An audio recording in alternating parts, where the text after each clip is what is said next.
Assalamualaikum warahmatullahi wabarakatuh. Perkenalkan, nama saya Nanda Noviani.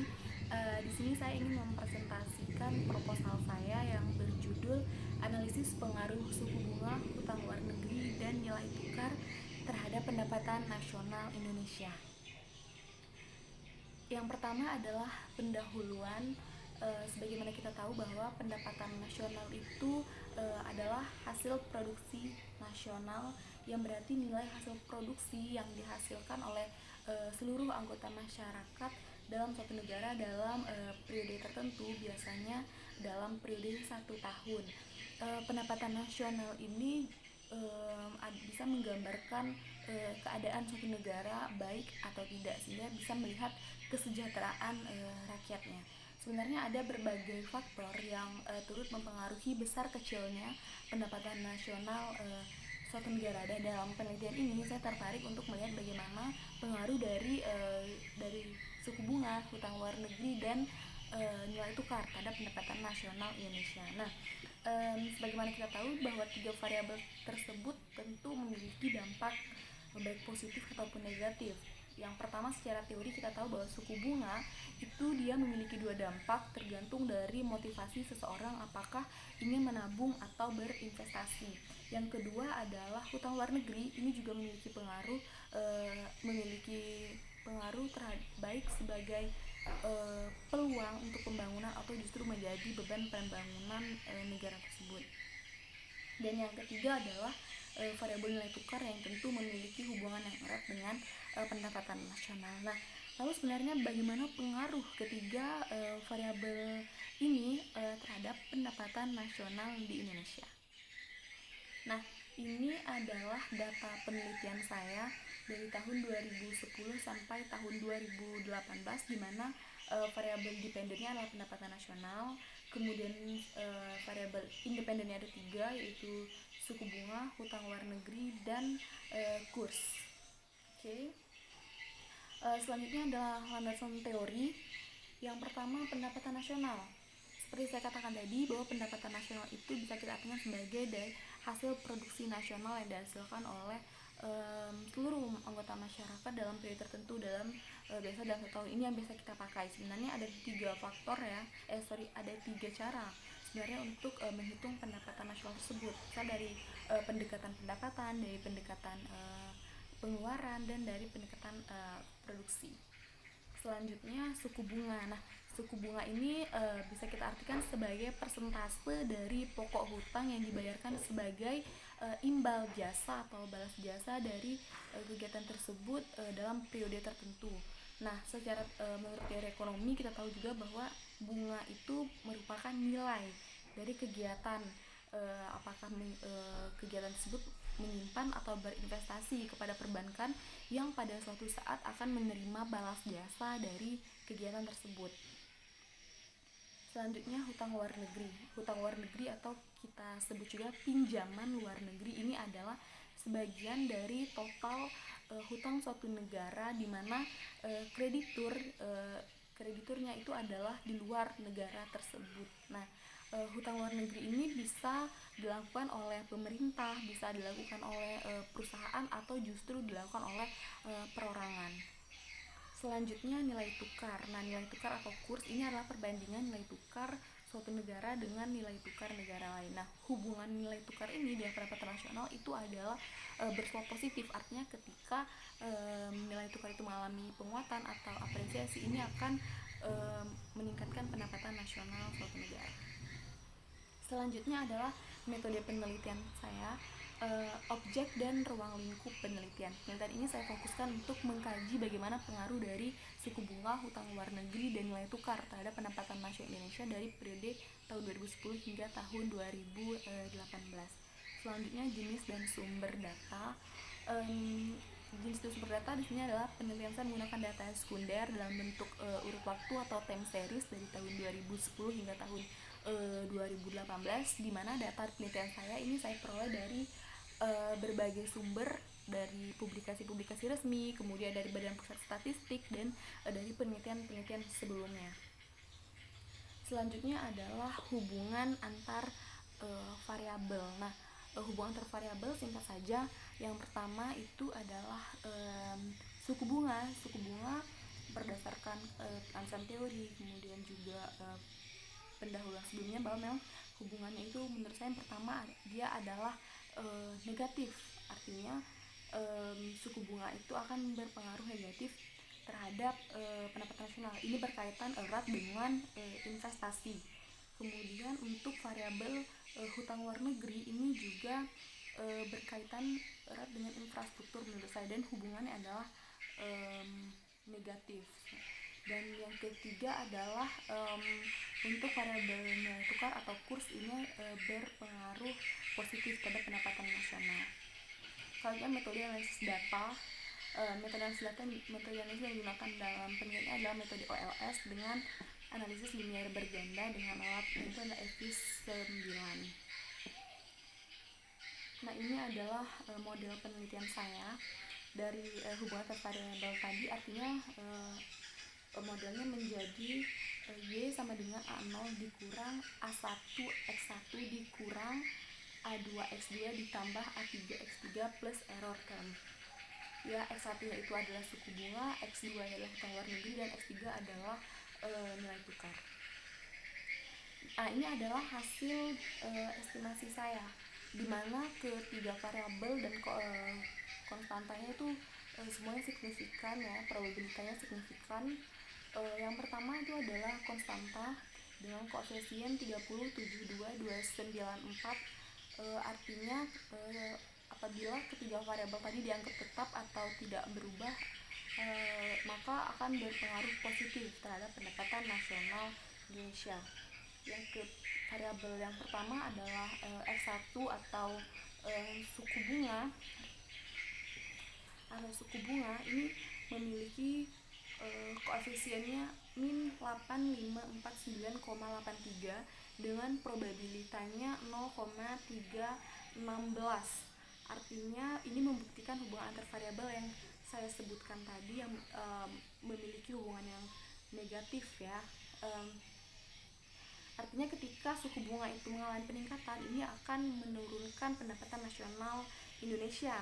Nah, kita tahu bahwa di dalam teori pasar barang, jadi pasar itu ada 3, ada pasar barang, pasar uang, dan pasar faktor produksi. Nah, dalam pasar barang itu kita tahu bahwa suku bunga dan investasi itu berpengaruh negatif seperti itu, sehingga ketika suku bunga itu tinggi, orang akan enggan untuk berinvestasi, dan kebalikannya akan meningkatkan motivasi menabung seperti itu, sehingga akan berpengaruh negatif terhadap pendapatan nasional, di mana investasi kita tahu merupakan salah satu elemen ya dalam perhitungan pendapatan nasional.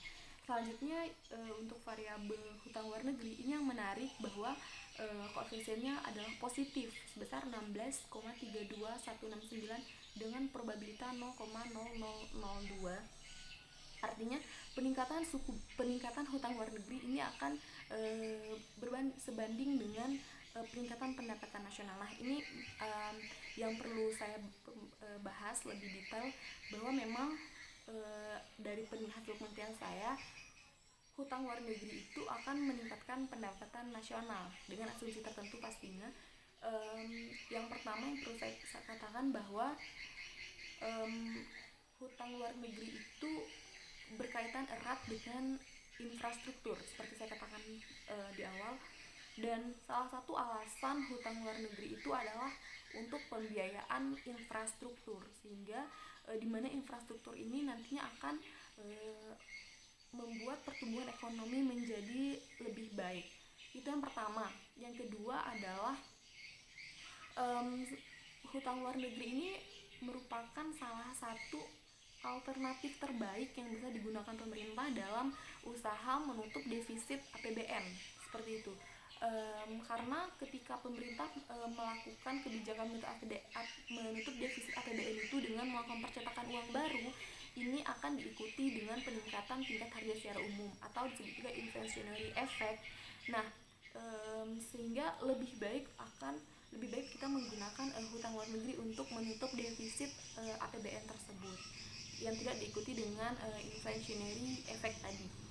Itu yang kedua. Dan alasan yang ketiga itu, sebagaimana kita tahu juga, kita sudah pernah pelajari di ekonomi pembangunan 2, ada 4 alasan mengapa suatu negara itu melakukan hutang luar negeri, dan menurut saya ini berkaitan erat ya dengan Indonesia sebagai negara berkembang. Nah, yang pertama itu adalah two gap teori ya, atau model dua kesenjangan, yang dimana dibagi menjadi dua lagi, yaitu kesenjangan antara investasi dan tabungan atau IS-gap. Bahwa sebenarnya Indonesia sebagai negara berkembang itu memerlukan infrastruktur seperti saya katakan tadi, dan ada kesenjangan antara investasi dan tabungan untuk pembiayaan infrastruktur tersebut, sehingga perlu dilakukan hutang luar negeri untuk menutupi rendahnya tabungan, untuk mengcover tabungan yang rendah dari negara berkembang tersebut, khususnya Indonesia. Yang kedua itu adalah kesenjangan antara ekspor dan impor, atau disebut juga dengan trade gap.